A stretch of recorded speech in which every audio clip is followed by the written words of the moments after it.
60%, like a vast majority of people have different conditions related to poor nutrition, like obesity, diabetes, you name it, all sorts of chronic diseases. And how many of those people could benefit from getting some form of nutrition coaching? All of them could, but if you try to assign a human nutritionist to everyone, it would never scale. Like this would become unaffordable, right? So what we are seeing is that a tool like this, it's a piece of automation that helps people while at the same time providing them with ability to talk to human nutritionists. The human nutritionist or a dietitian. Welcome to Longevity by Design, a podcast designed to give individuals access to the leading scientific information in the field of longevity. The ability to add years to your life and life to your years needs no opinion. Join us as we ask science to take the wheel. In each episode, Dr. Gil Blander joins a co-host and an industry expert in the field of longevity, shining a light and getting the answers to the key question: how can we live a longer, healthier life? Hello, I'm Dr. Gil Blander. Welcome to Longevity by Design, how to live a longer, healthier life. We are produced by InsideTracker, your science-based guide to optimize your body from the inside out. Our guest today is Dr. Dmitriy Richard Starson, who will discuss nutrition tracking and nutrition coaching. Dr. Starson earned his PhD in astrophysics from Caltech. He held an MSc in physics from Carleton University, where he studied particle physics. He is a graduate of Singularity University and an alumnus of executive program at MIT. His research in physics and astrophysics include work at Harvard University and the Space Telescope Science Institute. After completing his PhD at Caltech, he became the CEO and CTO of Escape Dynamics, a startup focused on the development of microwave-powered space launch system. After Escape Dynamics, he founded Passio. Passio is a machine learning company specializing in on-device machine learning and real-time user insight. Their first product is a platform enabling companies to provide nutrition tracking and real-time insight to their user. Welcome, Dmitry. Thank you, Gil. It's a great pleasure to be with you today. Excellent. I'm very excited about our discussion today, and I would like to ask you about what made you become a scientist? It's a good question. I've always been extremely curious about the universe, about how the world works. And I've always seen science, technology, engineering as the way to make an impact in the world, make the world a better place, and make lives of people around the world better. This is one of the biggest levers. With one invention, we could potentially change lives of millions and millions of people. That's always been in my genes, basically, to go and invent, explore, create things.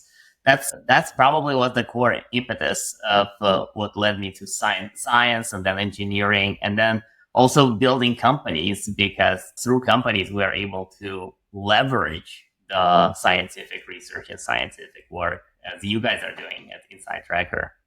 Yeah, and I remember when I had arrived to the fork and had to decide whether I will stay in the academia or move to the industry, I realized that a lot of time in the industry, you impact much more life than when you impact in the academia. Of course, there are a few lucky ones that earned the Nobel Prize or found the cure for COVID-19, but the majority of the scientists in the academia are not doing that, and a lot of the scientists in the industry are also contributing a lot. So I think that it's very good to have good scientists in the academia and in the industry. Yeah.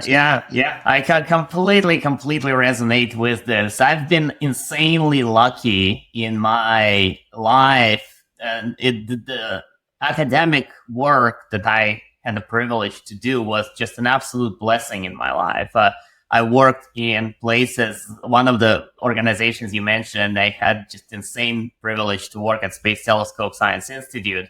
It's an organization that manages Hubble Space Telescope and now James Webb Space Telescope. So as an undergrad, as a kid, I landed in Baltimore at STSCI. And on my first day, I would be meeting with people like John Grunsfeld, who flew to space 5 times to fix Hubble Space Telescope himself. And then Nobel laureate Adam Rees was having lunch right next to me in the cafeteria. So, and then obviously at Caltech doing research on the same floor with me, where people like Kip Thorne, a Nobel laureate and just absolute legend in theoretical physics. It's been an insane privilege and insane joy for me to be doing academic research.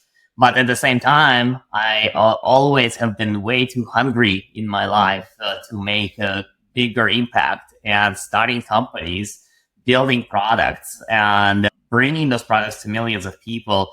This is, in my case, I believe it's a more impactful way to make an impact on the society and the world. Excellent. Thank you so much for that. And as you mentioned, as I mentioned in the intro, you are a physicist and you are a founder of a company that basically focuses on nutrition. So can you explain to us what happened? What made the physicist to go That was a very, very interesting transition. The story of Passio, of our current company, has been anything but linear. So as you know, as a founder, sometimes you basically go on different directions, on different trajectories. But after my space company, after Escape Dynamics, I joined SRI, Stanford Research Institute, as an EIR, entrepreneur in residence. It was already obvious that I will be starting many more companies. And so SRI was a very natural place to land because SRI is known for spinning off companies like Siri, Intuitive Surgical, many other. And when I joined, I was in search for different ideas to start a company. And one of the technologies that was developed at SRI was real-time recognition of foods and analysis of food with voice.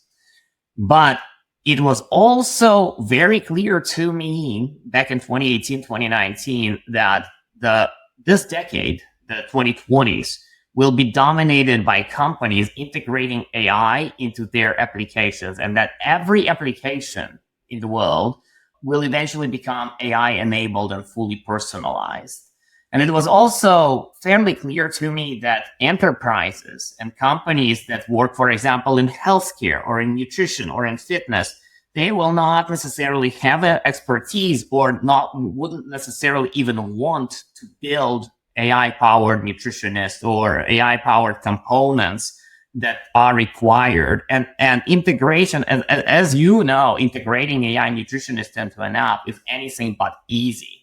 But it is required right now in the world. And so I have that hunch that this decade will be dominated by the need for enterprise companies across different verticals to integrate AI agents, AI entities into their applications. So that was the thesis. The thesis was that there needs a platform to make it effortless for companies to integrate AI into their apps.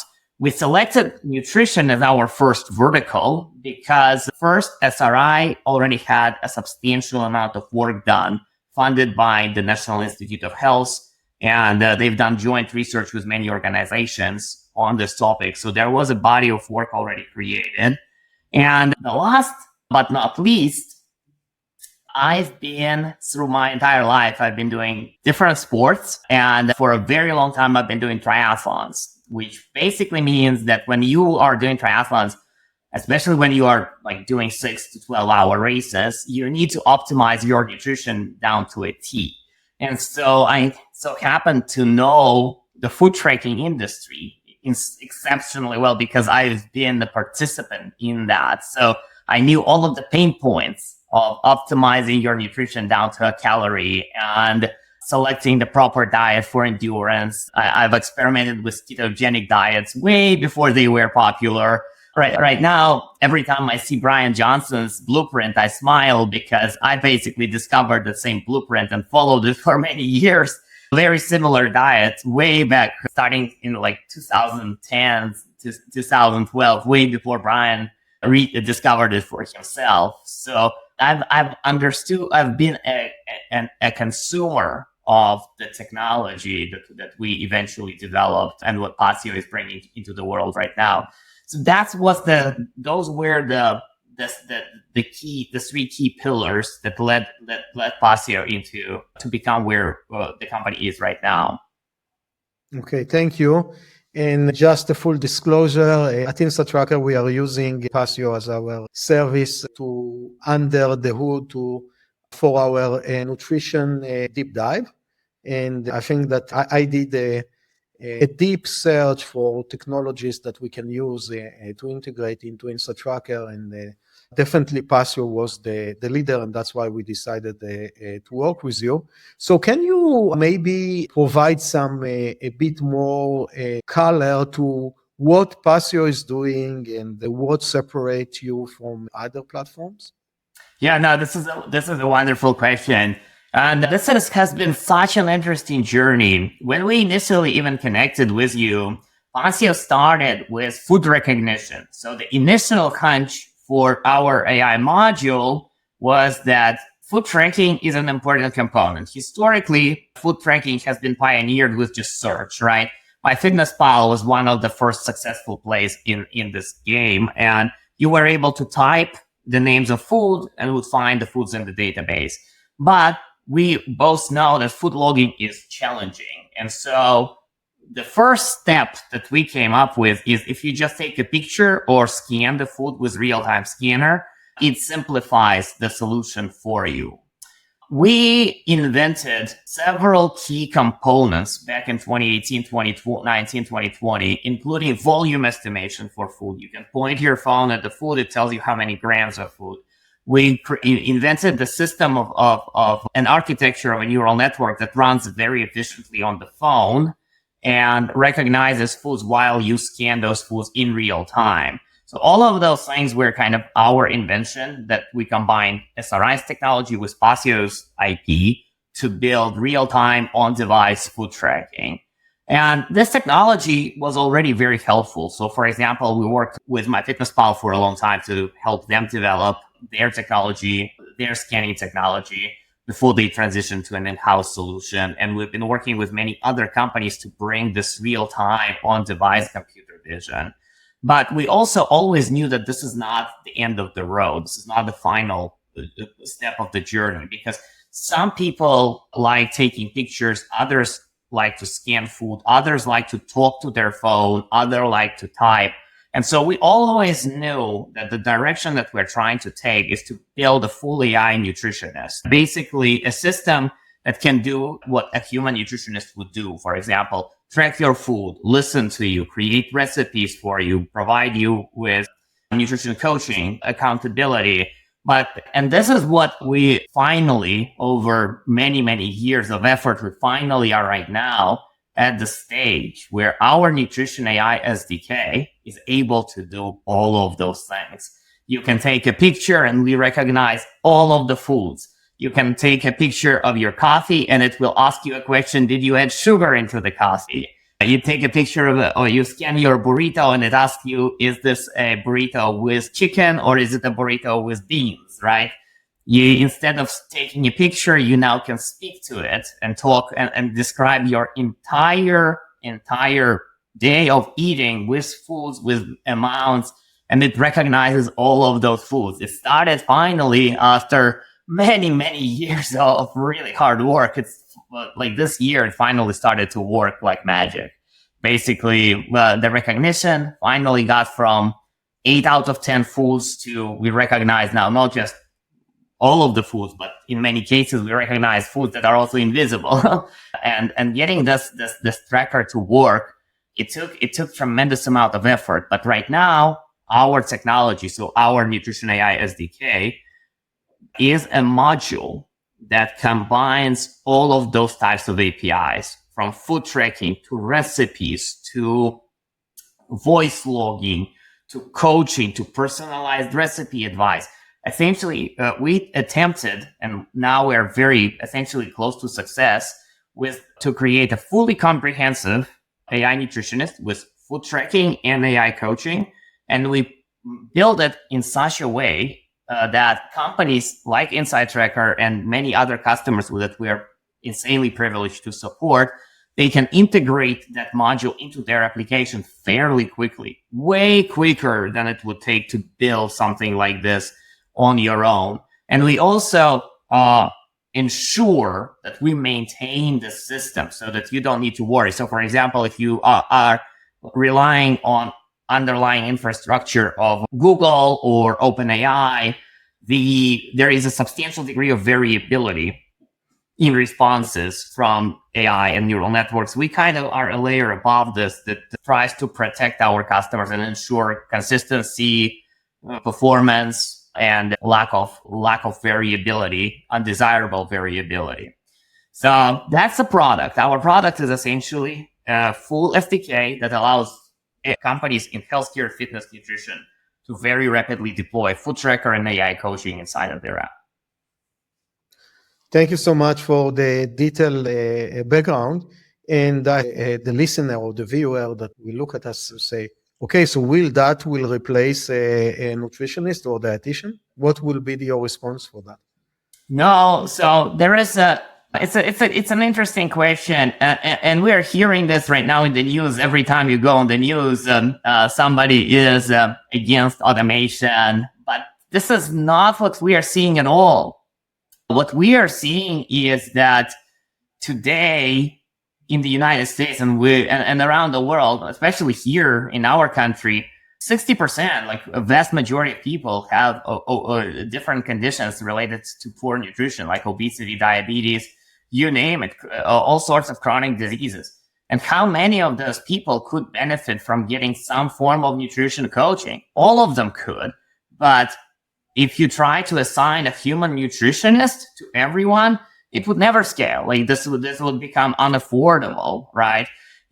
So what we are seeing is that a tool like this, it's a piece of automation that helps people while at the same time providing them with ability to talk to human nutritionists. The human nutritionist or a dietitian serves a different role than an AI system that is more an impersonal question and answering system that can suggest your recipes, can show you beautiful pictures, can build charts for you, can analyze your photo, right? It does this, but at the same time, it does not in any way, shape, or form replace human interaction.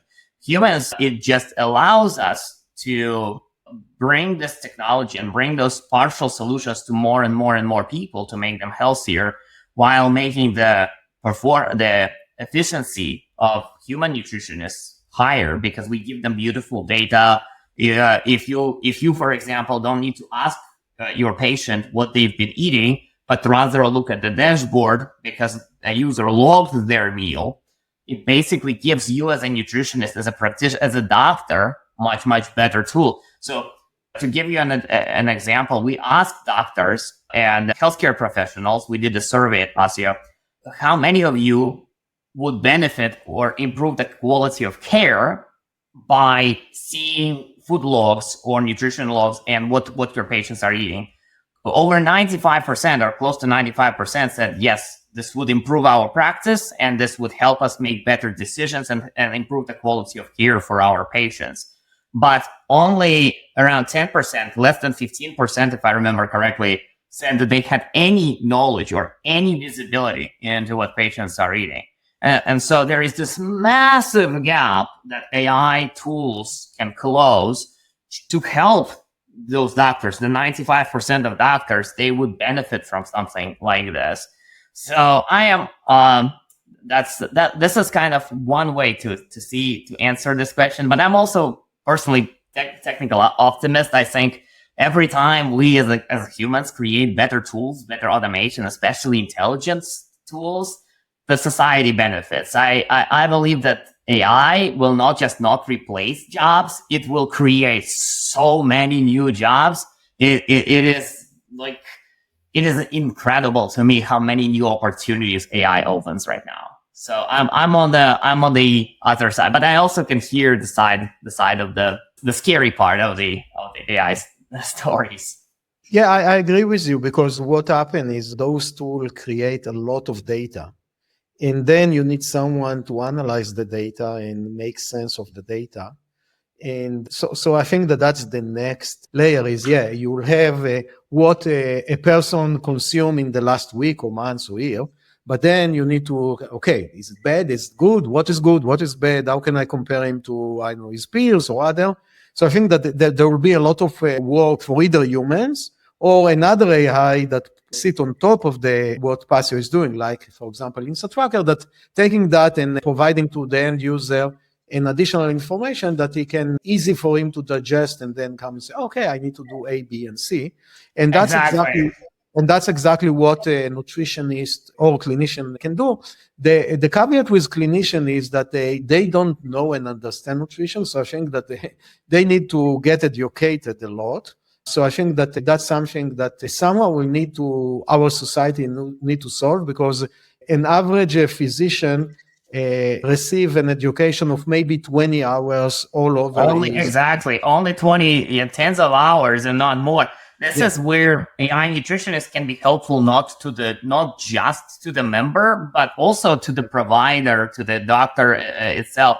And especially if it's combined with tools like InsideTracker, where you've got not just generic knowledge, but a domain-specific knowledge, and that combines not just tracking, but other interventions and studies and other tools like weight scales and continuous glucose and maybe other tools that basically become a part of the comprehensive journey. And then adding proper nutrition, proper supplementation through products.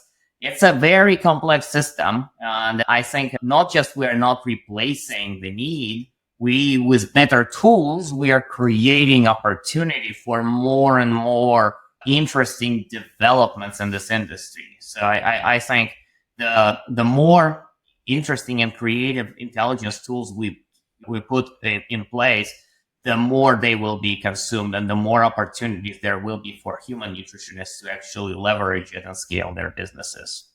Yeah.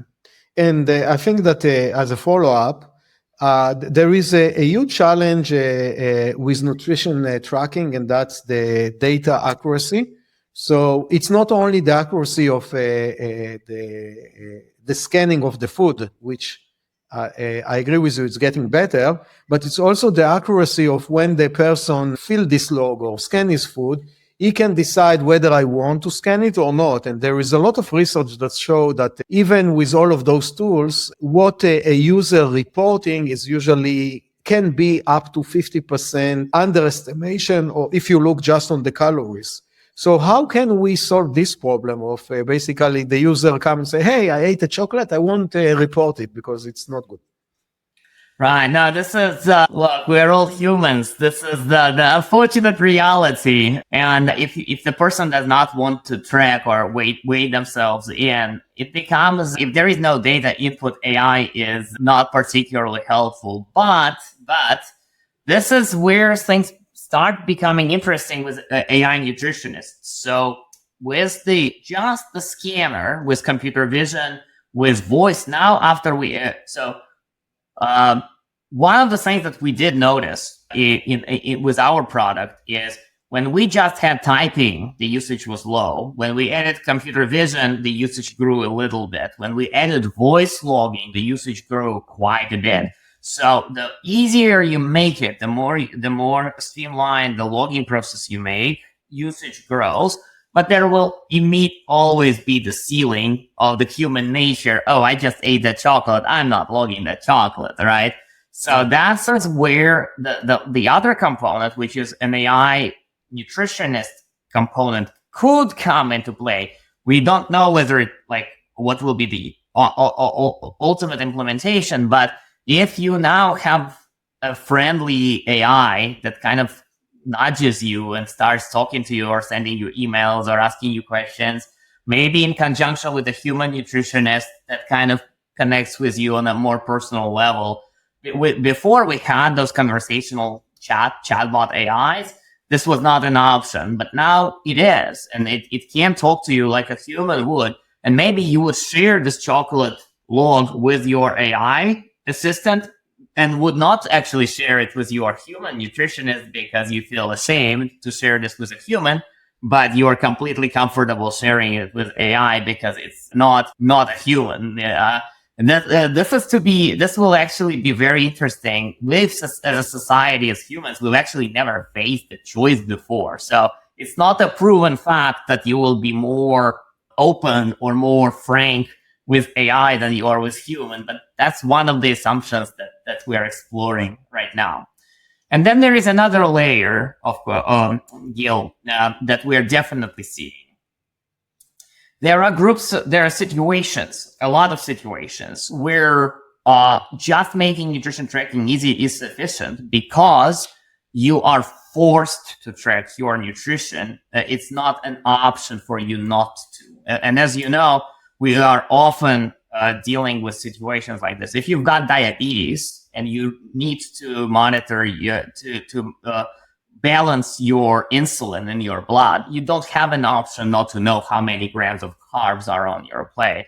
If you are a professional athlete, we're insanely lucky at Passio. One of our customers, Hexis, they service professional soccer players and professional cyclists in Tour de France. So if you are a Tour de France athlete, you have no option not to track your nutrition.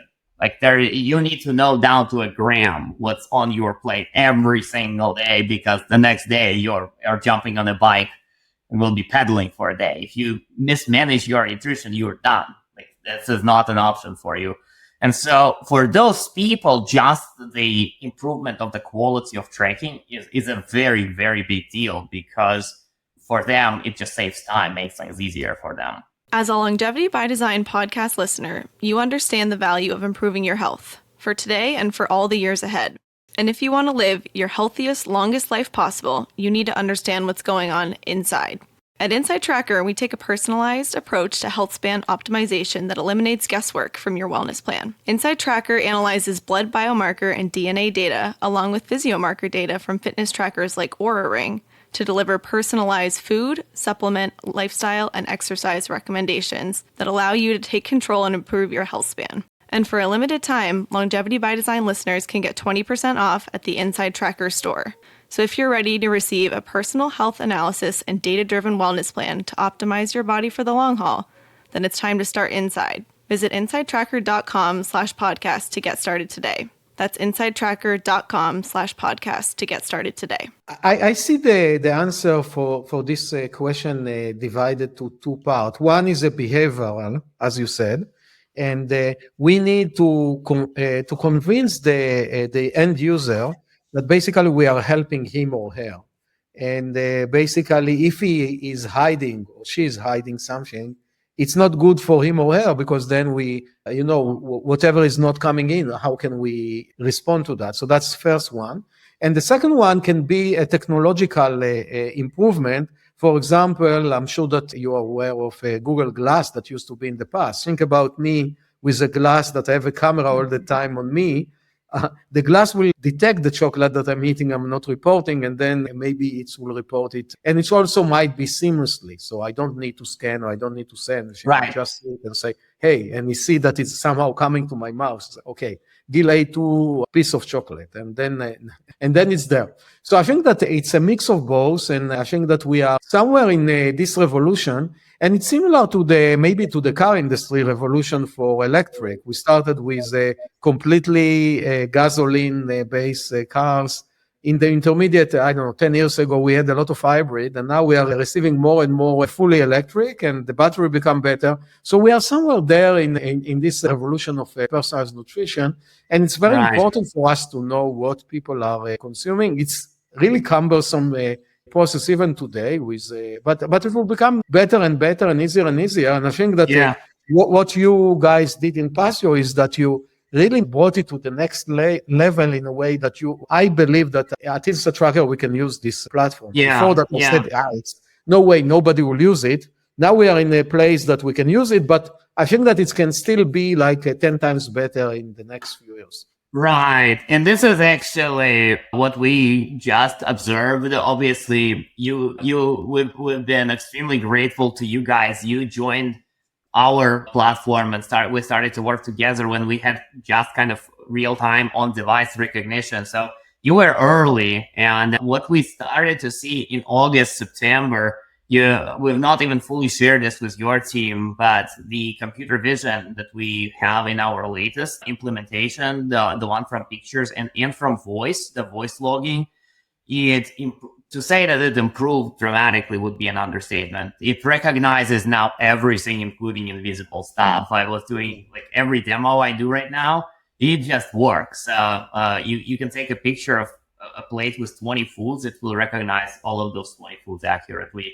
So we finally, with this latest implement, and what's interesting, with our brand new customers who just onboarded in kind of July, August, September, we are now seeing the usage growing like we've never seen before, because like if it works, users use it. So yeah, and you're already integrated. It will not take too long. It will way before the holidays. We'll have everything into your platform. Yeah. But we are definitely seeing that finally AI for computer vision and voice is good enough. It's not been good enough a year ago. It is good enough now. And so now it creates those other dimensions, which are basically interactivity dimensions, gamification.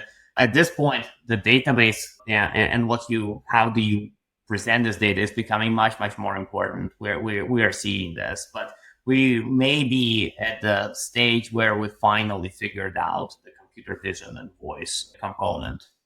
Yeah, that's really exciting for me, Dmitry, and I think that it's definitely exciting. It should be exciting for everyone, because we know that I know a lot of people that used MyFitnessPal. I used it in the past, and there are maybe 5% of the population that can do it. Most of us are basically saying, "Oh, yeah, it's too hard." No, with the new tools, it becomes much easier, and now with AI, we can finally go beyond just computer vision, beyond voice, and start gamifying experiences, start adding this interactivity where it actually asks you questions, you answer it back.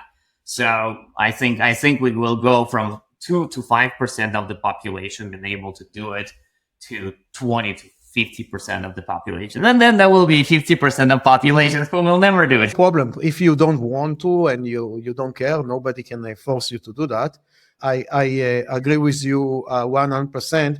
So let's try and dream together for a second, and let's try to move. As you said, this is the decade of personal nutrition and nutrition collection. So what will happen at the end of this decade? What is your vision? How would we look like? What inputting of your food consumption? What are the benefits that user that will do that will have in a few years? Oh, it's a great question.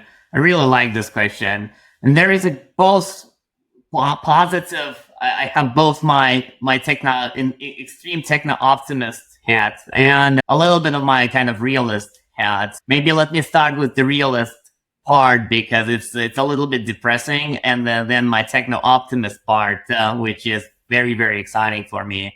So the unfortunate part about the nutrition in general is that a lot of it has nothing to do with knowledge or health or other consideration. A lot of it has to do with business, with companies like Coke, Mars, you name it.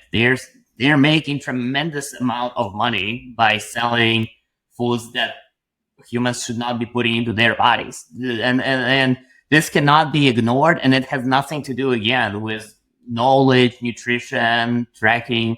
The economic machine, this industrial complex that we live in, where from your childhood, you are fed Coke and Twinkies, and everything in the grocery stores is set up to make you obese. And then when you finally become obese, everything is set up to sell you GLP-1s, because there is another group of companies like Eli Lilly's and Novo Nordisk, which do a service to, and they're amazing companies and they have good intentions, but this is the machine. This is of how the system is set up. So, and changing this societal system, it will be difficult. Is it possible? Yes, but it is difficult, because we are talking about, in the United States, as you know, healthcare industry is $4 trillion. And the junk food industry is probably bigger than that. I don't know the number, but I guess it's a very, very large number. So that is the reality. And so there will be, for the majority of the population, unfortunately, it will still be difficult for them. The foods overall may become a little bit healthier, may become a little bit more optimized from the weight perspective, because it will lower kind of the overall cost on the system. So those economic forces will be dictating, unfortunately, a lot. So this reality is much harder for me to say, other than that there is this giant healthcare industrial food complex that will be determining a lot of it, and the transition out of this will be complex. But this was kind of the challenging part. But then there is also a hugely optimistic part that's never in history been possible, and this makes me just like beyond delighted about life right now. With things like personalized food tracking and will become, by the end of the decade, as easy as tracking your steps, right? You snap this thing, it knows your steps. Right now, you can log with voice, you can log with computer vision, but we've been talking in discussions with all of the kitchen manufacturers, with all, like, the intelligence will be embedded across every aspect of our life. And food tracking, the moment you buy something at Whole Foods, it will already be connected to your InsideTracker. Everything you cook will be connected. So knowing what you are eating becomes much, much easier. It becomes as simple as tracking your steps. If you want to do this by the end of the decade, there's zero doubt in my mind that it becomes possible. But what's even more exciting is the moment you track your nutrition and you combine this with InsideTracker, tracking your glucose, tracking your macros, tracking your daily activity. What you are able to do now, if you want to embark on this journey, you can optimize your nutrition in such a way that will start reversing your diseases, that will start reversing your aging. So what Peter Diamandis is doing, what Brian Johnson is doing, and David Sinclair, who I know you know him very well, like, it becomes possible to optimize our nutrition to a point where we start reversing aging, reversing disease. And it's kind of binary. Historically, it's never been possible. Like, we did not know. Like, there was no knowledge. There was no personalized nutrition, personalized supplementation.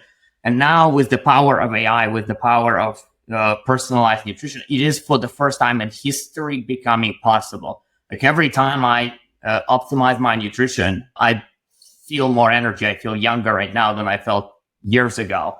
And it's just getting better and better. And I think by the end of the decade, we will have those who choose to follow, and it will be a personal choice. If you go to the store and you decide to buy Twinkies, yeah, that's your choice.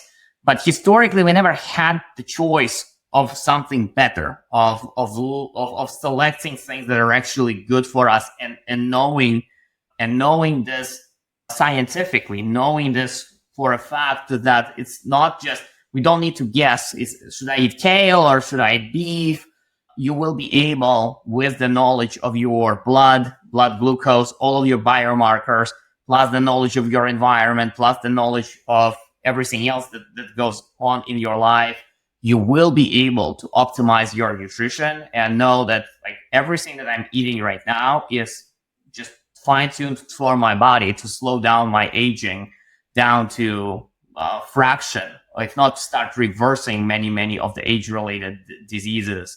So I'm a big proponent and big believer in what Peter is preaching, what Ray Kurzweil is preaching, that at some point we will reach the longevity escape velocity, and we will be able to improve our health with time to the point where we can basically extend our health span into substantially longer time periods than have ever been possible.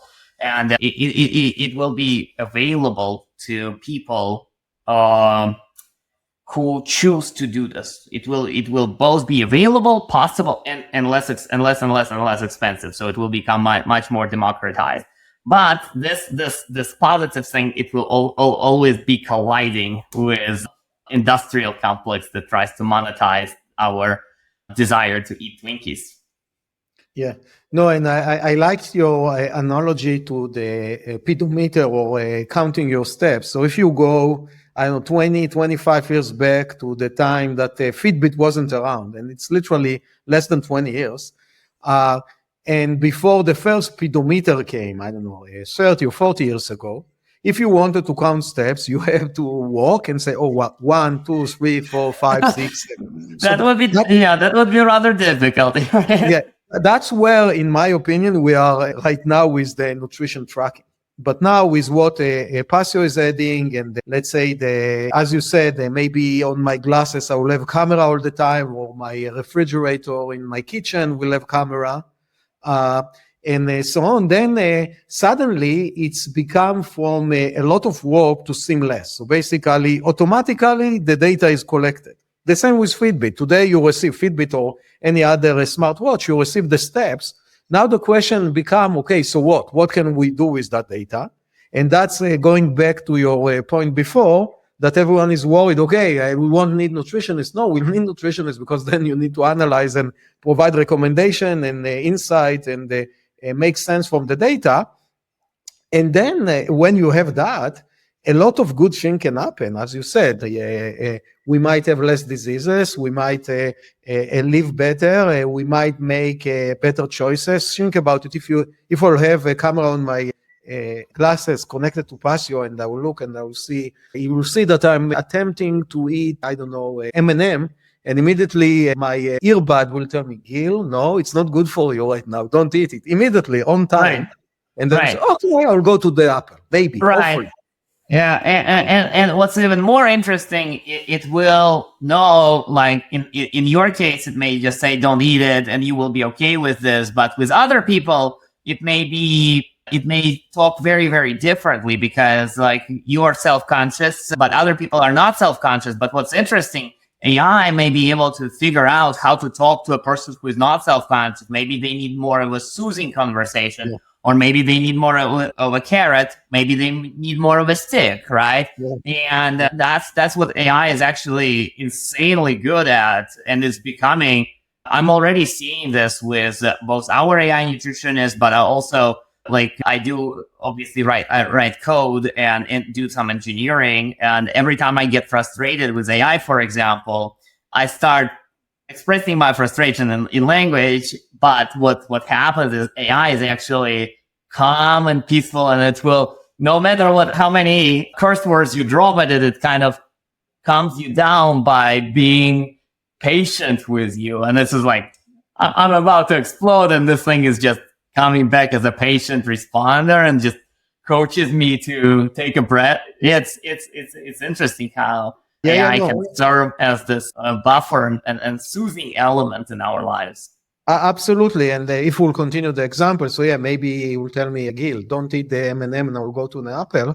But for someone else, he will come and say, hey, do you remember that yesterday you ate 50 pieces of M&M? And do you know that these 50 pieces include X, Y, and Z? And do you remember that your LDL cholesterol and glucose is very high, and so on and so forth?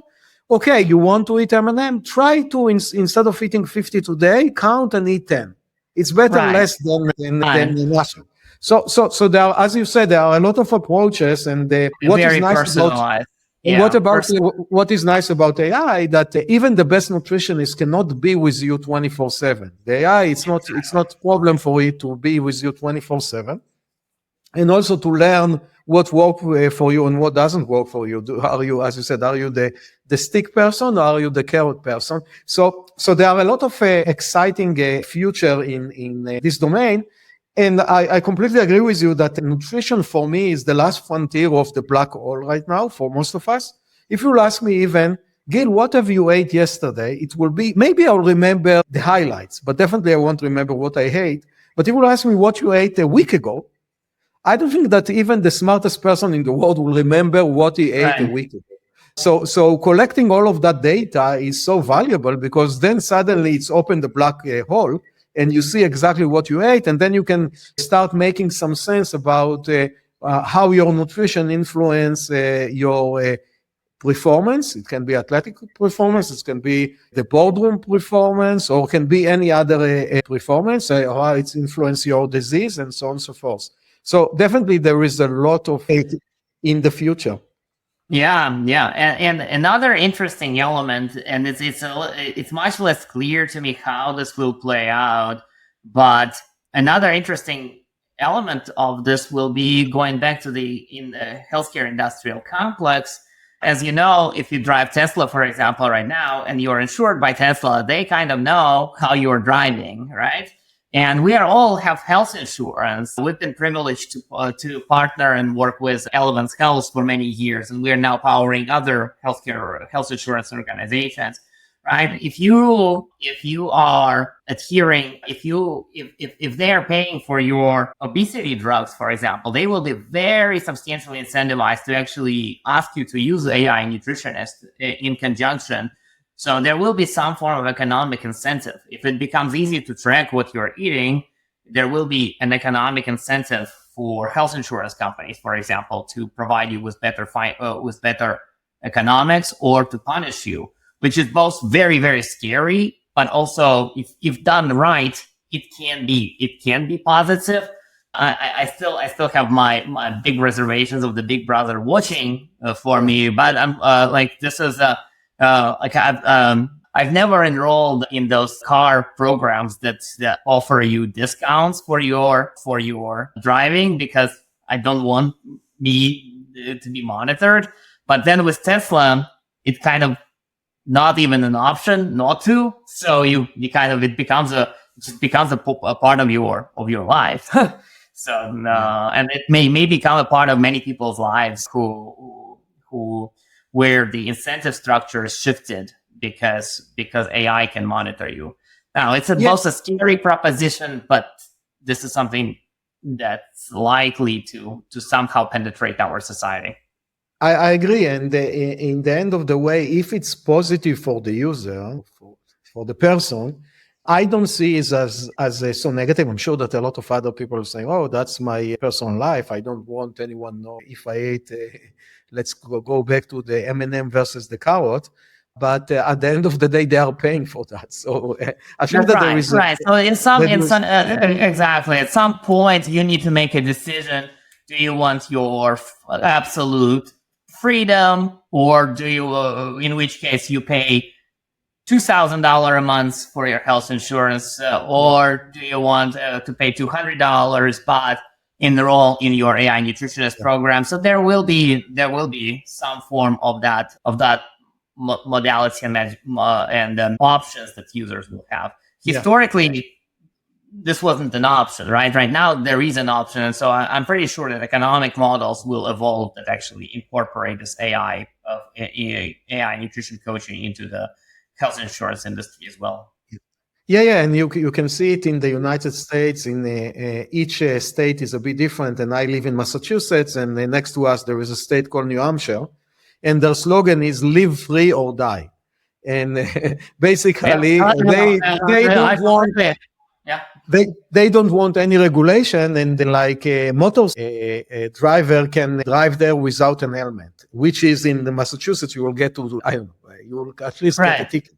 So I assume that something like that will happen. The people that don't want to won't do that, but it's a cost versus value, and right. It's always a balance. It's a very interesting balance, and it's a very, very. What's beautiful about our country is that exactly there are different states, and that's probably how it will go. There will be states where people select absolute freedom, and then there will be states that select a different form of social structure. This is actually what gives me a lot of hope about the United States moving forward, is that there is a scenario where there are states that have very, very different perspectives where we still can coexist. If you want not to wear your helmet, just move across the river to New Hampshire. But if you want to enjoy certain kind of infrastructure that you do like, you live in Cambridge, right?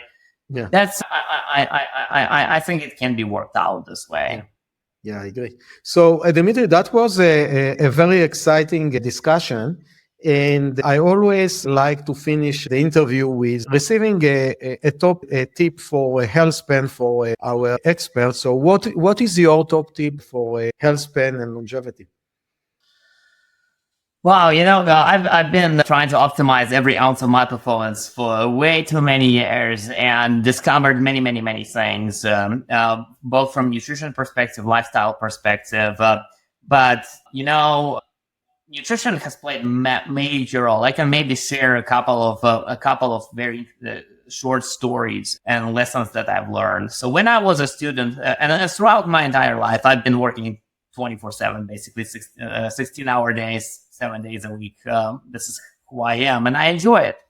But when I was in my college days, early 20s, I was eating, I had zero ideas about nutrition. I was eating like a normal student, which basically means I work until 2 a.m. I would go, when I was at Carleton in Ottawa, there was a long tunnel underground, because in Ottawa, kind of everything needs to be underground because it's like minus 50 degrees Celsius in winter. And so I would work until 2 a.m. and then I would go through this underground tunnel to a cafeteria and eat at 2 a.m. a burger. And it kind of fueled me, but it also combined with like insane work amounts that I've been doing at that time. It took my health down the drains. I was basically in my early 20s, I was a zombie, like health-wise. And at some point I realized that I don't want to live like this, and I want to build companies, and I want to make an impact in the world, and I wouldn't be able to do it while being without health. And it was a very rapid kind of change for me. I changed from standard student diets to very rigorous vegan diet, very close actually to Blueprint by Brian Johnson. And it was in my Caltech days. I can tell you the amount of energy that I got from this shift, moving from student diets to kind of very rigorous vegan lifestyle, clean eating. I've never had the amount of energy in my entire life, by none. During that time, the changes that happened in my life were nothing but miraculous. Like, to give you an example, I went from just being a student and researcher. I raised, within the span of a couple of years, I started a company, raised massive amount of dollars for my aerospace company. I did 2 sabbaticals. I did Singularity University. I did a program at MIT.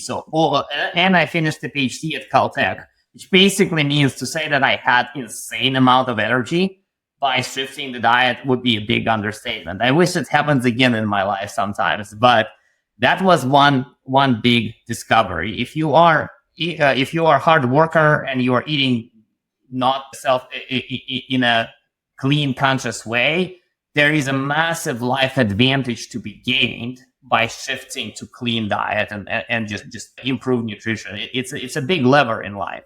So this was lesson number 1. As I'm going through life right now, and I'm in my late 30s, early 40s, one of the biggest lessons that I've learned is that sleep right now, for me personally, is more important than nutrition in countless ways. If I don't get enough sleep, I'm always hungry, I overeat, and all of my bad tendencies.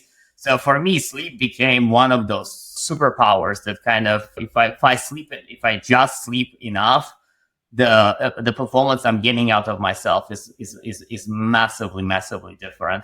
And then the last thing I would say for what works for me is supplements do work for me. Supplements are not for everybody, and it's not obvious what supplements work. In many cases, supplements are just expensive urine, as people say. You basically throw your money away. But for me, there are many supplements that make a big difference in my life. It's just the important parts here. You have to personalize and experiment, find what works for you, because it's definitely not a one fits all. Like, some people will react positively to supplements, some people will not.